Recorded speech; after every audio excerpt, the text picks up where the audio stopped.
Cuando la abuela Helen muere, la familia Graham cree haber cerrado un ciclo inevitable de dolor. Un funeral más, un luto más. Sin embargo, sin saberlo, lo que en apariencia era un cierre se convierte en la apertura de una herencia oscura, una maldición tejida desde generaciones atrás. Bienvenidos a Retina Rota, yo soy Edraciel y en esta ocasión estaremos analizando el film de Hereditary o El legado del diablo. Así que pónganse cómodos y no olviden lo que pasa cuando apagas las luces.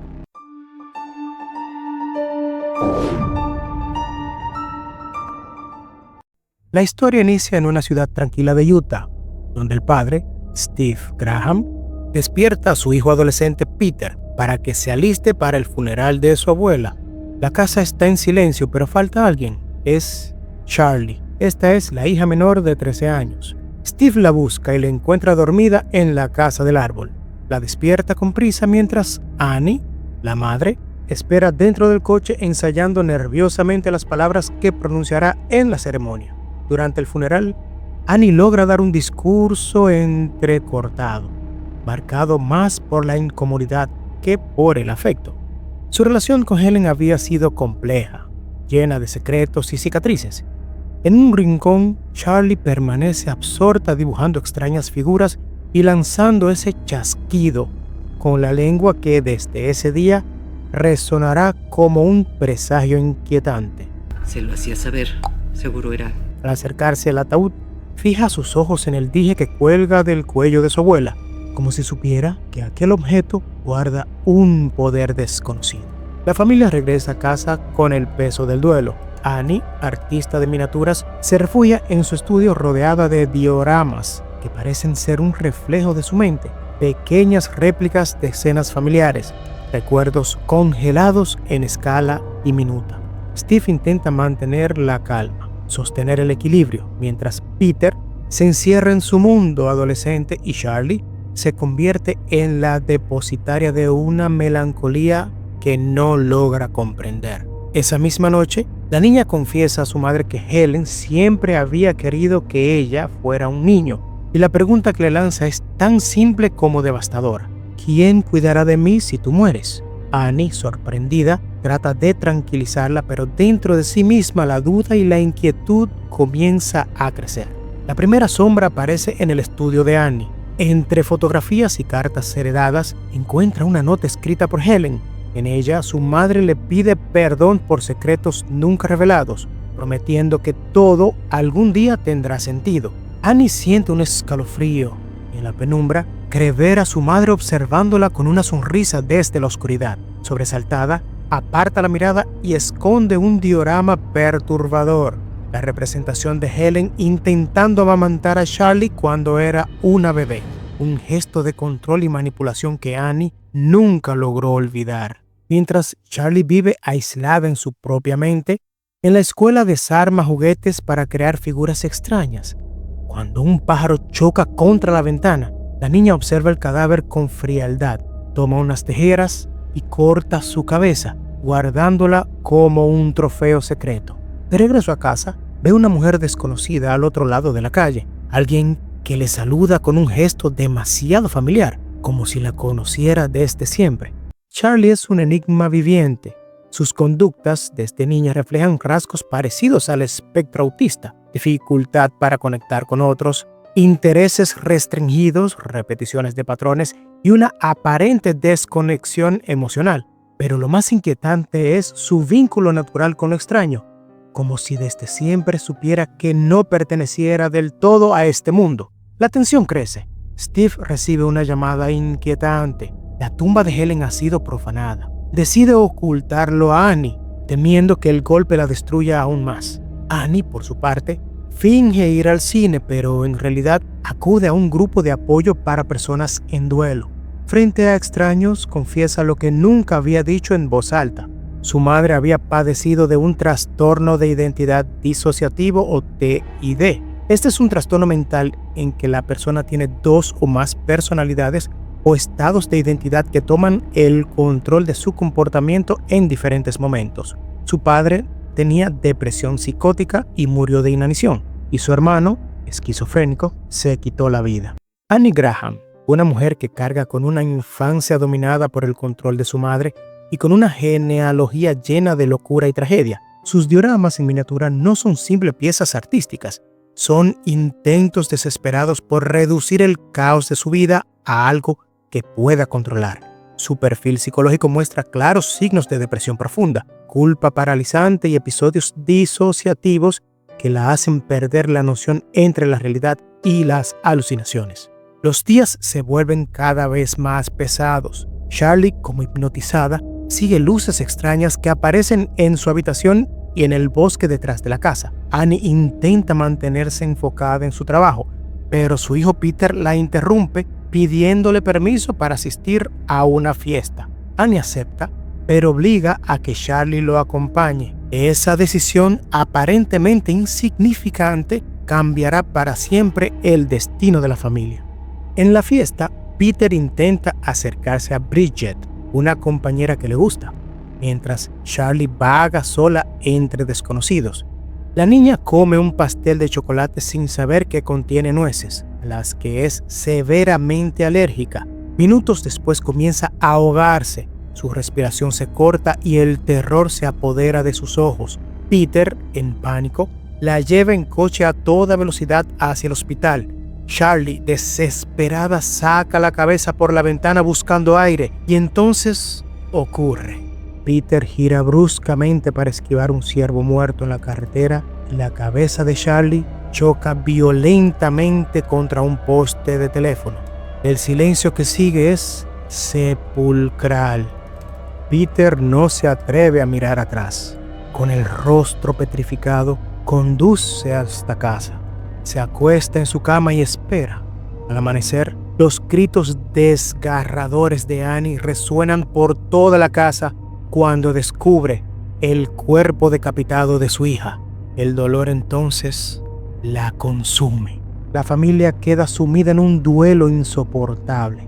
Annie se refugia en la casa del árbol, buscando una conexión imposible con Charlie. Peter carga con la culpa como una condena, mientras Steve lucha en vano por mantener a flote lo que queda de su hogar. El tiempo se vuelve un enemigo. Peter sufre ataques de pánico en la escuela, convencido de que su garganta se cierra, mientras en las noches escucha los chasquidos de la lengua de su hermana. Peter es la representación más cruel de la vulnerabilidad. Ya desde el inicio muestra ansiedad social, aislamiento y evasión. Tras la muerte de Charlie, desarrolla síntomas claros de estrés postraumático, flashbacks, ataques de pánico, sensación de que su cuerpo deja de pertenecerle. En varios momentos experimenta episodios de despersonalización, como si su yo se fracturara. Annie conoce a Joan, una mujer del grupo de apoyo que dice haber perdido también a su hijo. Joan parece comprenderla de inmediato, ofreciéndole consuelo y más tarde un secreto. Asegura haber conectado con los espíritus de sus seres queridos a través de un ritual. Annie asiste a una sesión en casa de Joan. Lo que presencia la estremece.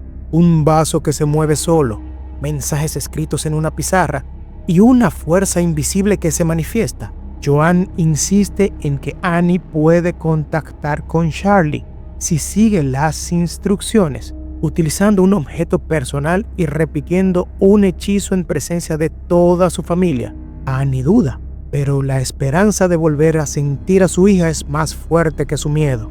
Esa misma noche realiza el ritual en su casa. Con Steve y Peter presentes, invoca a Charlie usando su cuaderno de bocetos como vínculo. El aire se enfría, el vaso se mueve y de pronto Annie parece ser poseída, hablando con la voz de su hija muerta. ¿Mamá? ¿Mamá? No me gusta esto. Peter entra en pánico, grita desesperado mientras Steve interrumpe el trance. El terror se instala definitivamente en el hogar. Desde entonces, Peter es acosado por visiones. Su reflejo sonriente en una ventana, la luz extraña que parece seguirlo y la presencia de Charlie en su habitación Annie descubre que los bocetos de su hija muestran imágenes de Peter muriendo, como si fueran profecías inevitables. En un intento de destruir el vínculo, lanza el cuaderno al fuego, pero cuando este comienza a arder, su propio cuerpo también se incendia. Horrorizada lo saca a tiempo. Algo o alguien parece estar atado a ese objeto. En busca de respuestas, Annie vuelve a casa de Joan, pero la encuentra vacía, llena de objetos rituales, símbolos y fotos de Peter en medio de círculos demoníacos. El engaño es revelador. Joan y Helen eran parte de un culto dedicado a invocar a Paimon, un demonio rey del infierno que debía alojarse en un cuerpo masculino.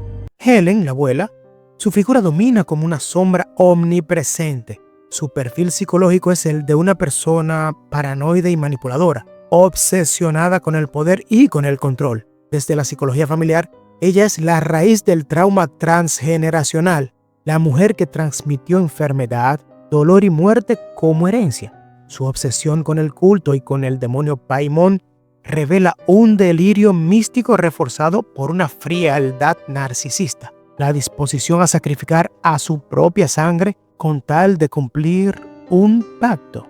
La confirmación llega en una caja escondida entre las pertenencias de su madre, donde Annie halla libros que explican el ritual. Comprende que Charlie siempre fue una especie de recipiente fallido y que ahora el verdadero objetivo es Peter. Las cosas se precipitan hacia el caos. En la escuela, Peter golpea violentamente su cabeza contra el escritorio, como si una fuerza invisible lo controlara. Steve, agotado, considera internar a Annie. Ella, desesperada, le revela que el cadáver decapitado de su madre yace en el ático, rodeado de símbolos. Steve sube y lo confirma horrorizado. Annie le suplica que queme el cuaderno de Charlie para salvar a Peter, pero Steve se niega, convencido de que su esposa ha perdido la razón. En último intento, Annie lanza el cuaderno al fuego y entonces ocurre lo impensable. Quien se incendia no es ella, sino Steve. Su cuerpo arde mientras Annie lo observa con una expresión vacía, como si otra entidad hubiera tomado el control. Peter despierta y encuentra la casa en ruinas. Su madre, poseída, lo acecha trepando por las paredes como un animal. Persigue a su hijo hasta el ático, donde golpea su cabeza contra la puerta con una fuerza sobrenatural. Dentro, Peter descubre velas encendidas, moscas revoloteando y fotos suyas como parte de un altar. De pronto, al mirar hacia arriba, ve a Annie flotando en el aire, cortándose la cabeza con un alambre de piano. Cuando el cuerpo cae, figuras desnudas emergen de las sombras, observándolo con sonrisas macabras. Peter, incapaz de soportar más, salta por la ventana y es allí donde una luz brillante desciende sobre él. Su cuerpo se levanta lentamente del suelo, como si un nuevo huésped hubiera despertado dentro de él. Guiado por una fuerza invisible, sigue al cuerpo decapitado de su madre que flota hacia la casa del árbol. En el interior, un grupo de seguidores del culto lo espera. Los cuerpos sin cabeza de Helen y Annie se encuentran arrodillados frente a una estatua coronada con la cabeza de Charlie. Joan lo recibe y lo llama por ese nombre, pero aclara que ahora ha sido corregido. Su forma femenina ha quedado atrás. Peter ya no es Peter. Es el recipiente perfecto para Paimon, uno de los 8 reyes del infierno. Los adeptos se inclinan, lo veneran, lo aclaman. El círculo se ha cerrado.